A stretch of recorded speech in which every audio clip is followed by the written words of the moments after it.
Hey everyone, this is the Black Manga Critic here with another video for the channel. Now this is going to be a review and sort of general analysis of Dragon Ball Super episode 102 and going into, why the magical girl sort of genre, instances within this episode are important and I think well done, and I'm just going to quickly say that, yeah, Android 17 was cool. He did his thing. He did what he was supposed to do, what all the other fighters are supposed to be doing, and that's great. But that's not the most important thing that happens within this episode. So I'm just going to get into the magical girl genre stuff, tell you why all you guys need to stop like bitching and crying and doing all that stupid shit that you're doing with your machismo. And, let's get it started. So remember to like, comment, and subscribe. Hit that notification bell button. And follow me on Twitter and like the page on Facebook. That's all I'm going to say. And let's move on into this stuff. So the first thing that I want to say is that too many of you are, and mostly guys, I've noticed that it's mostly guys. I haven't seen any woman, right, or girls, whatever, complain about this episode of Dragon Ball Super necessarily. That's not to say that there aren't any women, right, or girls complaining about this the episode. They might not like the episode, and that's fine. But most of the complaints have come from guys, and most of the very obvious complaints are about the magical girl stuff. And it's just a lot of ridiculous stuff. The animation was reused. Why is all this gay stuff in here? Dragon Ball Super isn't a magical girl show, so there shouldn't be any magical girl stuff in this show. But honestly, this has been one of the best episodes so far in the entire tournament arc.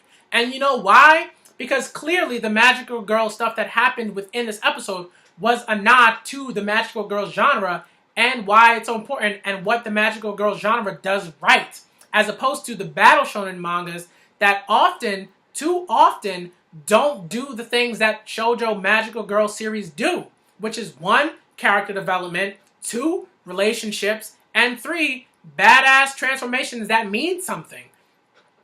So if we're going to get into the episode, when we see all 3 of the magical girls transform, that's really important because, the first thing that happens, right, is that they try to transform, but Android 17 comes in and, and stops them from transforming. And obviously, in the Dragon Ball Superverse, that's important because you want to get to the battle as quickly as possible, right? That's what you want to do in a battle shonen. You need to get to the battle because the battles are really the most important things in terms of, keeping your audience, keeping your readership, things like that. But there's a lot of metaphor happening with this. So basically, for what I want to say is that if you're looking at Android 17 is one representation of the battle shonen, right, manga sort of story, the way it's sort of told, and the sort of machismo that really permeates battle shonen, right? It's just oddly enough, it's smart in a battle shonen to stop the transformation.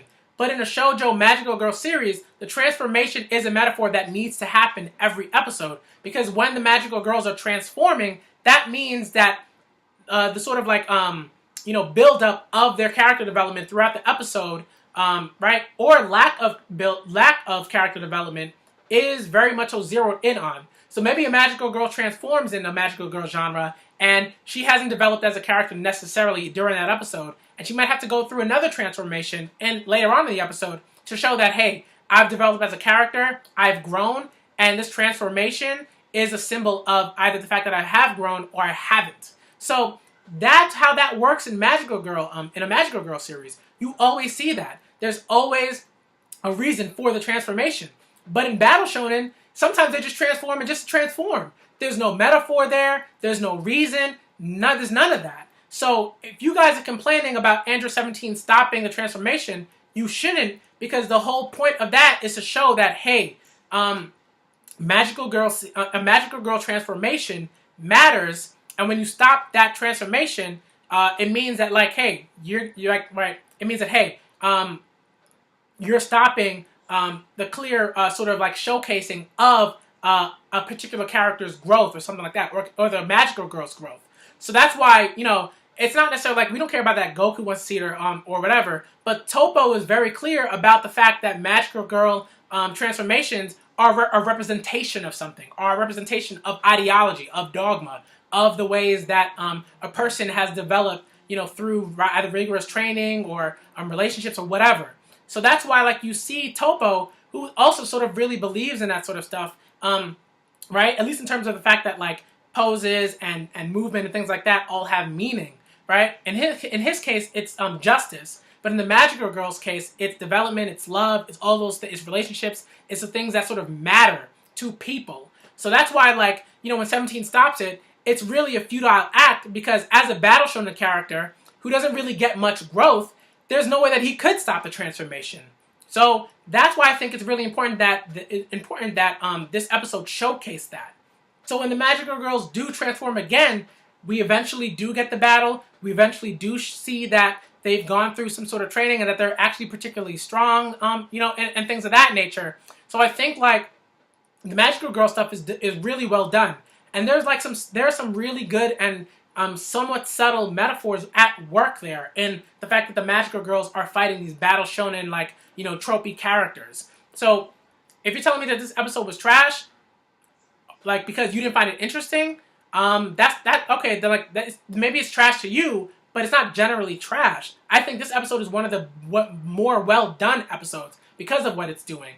You know, if you just take the time to try to analyze some of this stuff, you know, this is one of the few instances in Dragon Ball Super where we're getting really good, sort of, not necessarily storytelling, but a retelling of why the Magical Girl genre matters.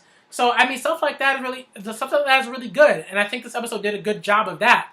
So, the second thing I sort of just want to say is, like, you know, guys, you gotta stop doing the machismo thing. You gotta, like, stop acting like you're, like, you know, 13 and you just figured out, you know, how to masturbate, or, you know, you don't know how to talk to girls, and, you know, you sort of act like really aggressive and things like that because you're, you know, embarrassed or whatever. It's like, dude, the Magical Girl genre is great. Just enjoy the Magical Girl genre. Just maybe you don't enjoy it, but you don't have to be overly aggressive at being like, that shit is gay, man. That shit is affecting my muscles. That shit is affecting my beard. That shit is affecting my penis and all of my symbols of masculinity.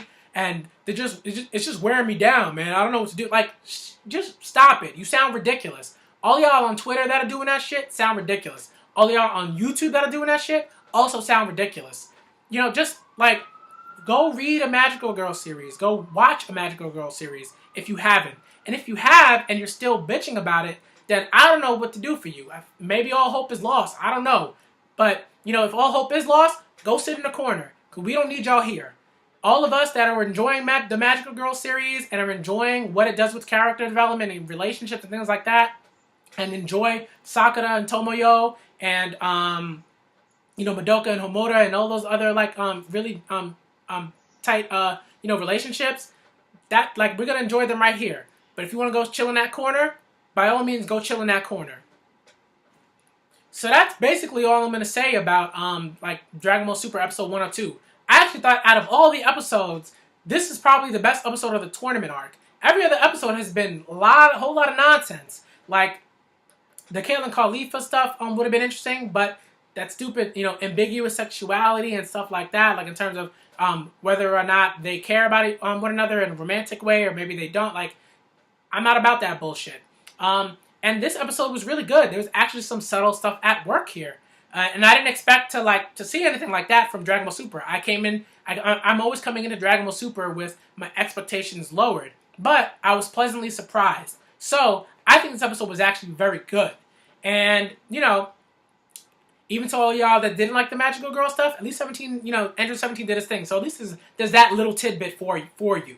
So yeah, that's basically my review of Dragon Ball Super Episode 102. Remember to like, comment, and subscribe. Hit the notification bell button. Follow me on Twitter. Find me on Facebook. And I'm the Black Manga Critic. And I'm out.